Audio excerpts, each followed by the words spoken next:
आपके पास सबसे बड़ी प्रॉब्लम है ना, वो है टाइम की। टाइम नहीं है, जिम्मेदारी बहुत ज्यादा है, कम उम्र में ही बहुत जिम्मेदारी आ गई है। ठीक है, पूरा परिवार संभालना है, बच्चों को संभालना है, हस्बैंड को संभालना है, खाना पकाना है, अगर ज्वाइंट फैमिली है या बुजुर्ग साथ में रहते हैं तो उनको केयर करनी है। इन सब के बावजूद भी पूरा जो है और भी समय निकल जाता है। टाइम का फैक्टर सबसे ज्यादा आपका है, इंटेलिजेंस का नहीं है। जो इंटेलिजेंस होता है, बुद्धि है, भौतिक लेवल तो सबका बराबर ही बराबर होता है, उतना मैटर नहीं करता। टाइम का फैक्टर बहुत ज्यादा मैटर करता है। और कहीं ना कहीं आपको लगता होगा कि यार पहले पढ़ लेते तो सही था, अब उतना समय दे नहीं पाते हैं। टाइम का फैक्टर हमेशा ज्यादा रहेगा। ठीक है, और जैसे जैसे समय गुजरेगा आपका, जैसे जैसे चीजें और गुजरेंगी, चीजें और कॉम्प्लिकेटेड होती जाएंगी, और कॉम्प्लिकेट होंगी। ऐसा नहीं कि समय गुजरने के बाद समय आपको और मिलेगा, अपने आप तो कुछ नहीं होने वाला। कुछ भी चीज अपने आप नहीं सुधरने वाली, सुधारने की कोशिश करनी पड़ती है। अगर अभी टाइम आपको नहीं मिल रहा है तो ऐसा नहीं है कि 2 साल के बाद आपको ऑटोमेटिकली मिल जाएगा। आज जो प्रॉब्लम्स हैं वो शायद 2 साल बाद ना रहे, लेकिन 2 साल के बाद और कुछ जिम्मेदारी मिल जाएगी आपको, आप उसमें बिजी हो जाओगे। तो कोई भी व्यक्ति, चाहे वो घर पे हो, चाहे वो जॉब कर रहा हो, फ्री नहीं है। फ्री वाला कॉन्सेप्ट नहीं होता, कुछ ना कुछ जीवन में उससे चल ही रहा होता है। तो टाइम एक बड़ा फैक्टर है। इस टाइम को ठीक से मैनेज करना होता है, ठीक से मैनेज करना होता है, तब प्रिपरेशन करनी पड़ती है। ठीक है, तो टाइम एक बहुत बड़ा प्रॉब्लम आपके साथ है। अब इसका सोल्यूशन कैसे, मैं साथ में सोल्यूशन बताता हूँ। तो टाइम को आपको मैनेज करना है। जैसे कि टाइम को लेकर मेरा हमेशा मानना है कि जब भी कोई व्यक्ति पढ़ाई शुरू करे अपनी, खासकर जैसे आप लोग हैं जो पढ़ाई छोड़े, टाइम हो चुका हो सकता है 5 साल या 10 साल गैप हो चुका हो, जिम्मेदारी बहुत ज्यादा है, टाइम बहुत कम, आपको लगता है बहुत टाइम कम है, तो मैं बताऊं आपको कि शुरुआत में चीजों को सिंपल रखिए। मेरा हमेशा बिलीव है कि चीजें सिंपल होनी चाहिए, सिंपल। ठीक है, सिंपल रखिए आप, और कम से कम पढ़िए। देखिए, जब 5 साल से नहीं पढ़ा, 10 साल से नहीं पढ़ा, तो अचानक से रातों रात आपके अंदर कोई सुपर वुमेन वाला पावर नहीं आ जाएगी आपको। आप, मैं तो वैसे तो हर औरत को सुपर वुमेन समझता हूं मैं, उसमें भगवान ने ऑटोमेटिकली ताकत दी हुई है। ठीक है, उसके अंदर कि वो मल्टी टास्किंग कर सकती है, एक ही वक्त में कई काम कर सकती है, ये ईश्वर द्वारा गिफ्ट है।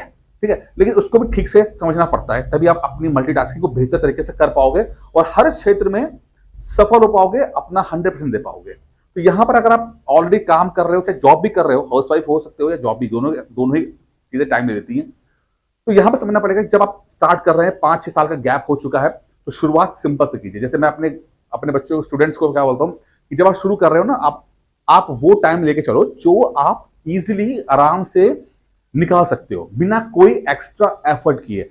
लेट सपोज आपने बोला सर मैं आधा घंटा निकाल सकती हूँ, कोई दिक्कत नहीं है, आप आधे घंटे शुरू करो। आप आधे घंटे से पढ़ना शुरू करो, आधा घंटा पढ़ते हो। अब आप बोलोगे सर आधे घंटे में सिलेक्शन कैसे होगा? नहीं, आधे घंटे में सिलेक्शन नहीं होगा, लेकिन आधे घंटे में आदत पड़ जाएगी आपको, आधे घंटे में डिसिप्लिन हो जाओगे, आधे घंटे में एक कॉन्टिन्यूटी बनना शुरू हो जाएगी आपकी, आधे घंटे में आप एक फोकस आपका बनना शुरू होगा।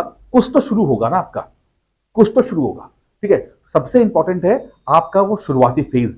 वो शुरुआती फेज सबसे इंपॉर्टेंट, सबसे मुश्किल और सबसे इंपॉर्टेंट जो आपका फेज है, जो सबसे पड़ाव है, वो पहला पड़ाव है जब आप पढ़ाई शुरू कर रहे हो। ठीक है, मैक्सिमम लोग पहले पड़ाव को पार नहीं कर पाते और उसी में कोलैप्स हो जाते हैं।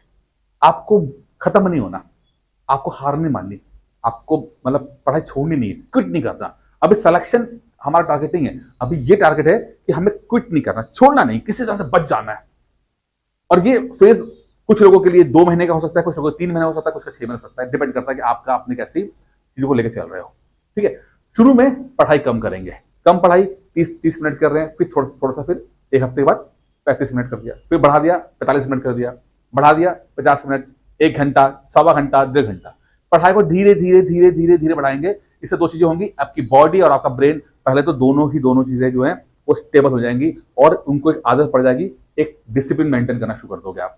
और दूसरा कि घर वाले भी जो हैं वो लोग भी आपको ना थोड़ा सीरियस लेना शुरू कर देंगे कि भैया जो महिला है वो 6 से 6:30 पढ़ती है, तो डिस्टर्ब कोई ना करे। अब हस्बैंड डिस्टर्ब नहीं करेंगे 6 से 6:30 बजे, आपके बच्चे भी डिस्टर्ब नहीं करेंगे। उनको भी तो ट्रेन होना है ना, उनको भी तो सीखना है कि आप पढ़ाई कर रहे हो। बिना उनके सपोर्ट के आप कैसे बन पाओगे? बिना सपोर्ट के नहीं बन पाओगे। ठीक है, तो उनको भी समझना जरूरी है कि आप कुछ खास काम करने जा रहे हो। ठीक है, पहले आप शुरू करोगे, बाद में धीरे धीरे करके उन लोगों का साथ भी मिलना शुरू हो जाएगा। ठीक है, तो टाइम को हमें मैनेज करना है और धीरे धीरे आगे बढ़ना है।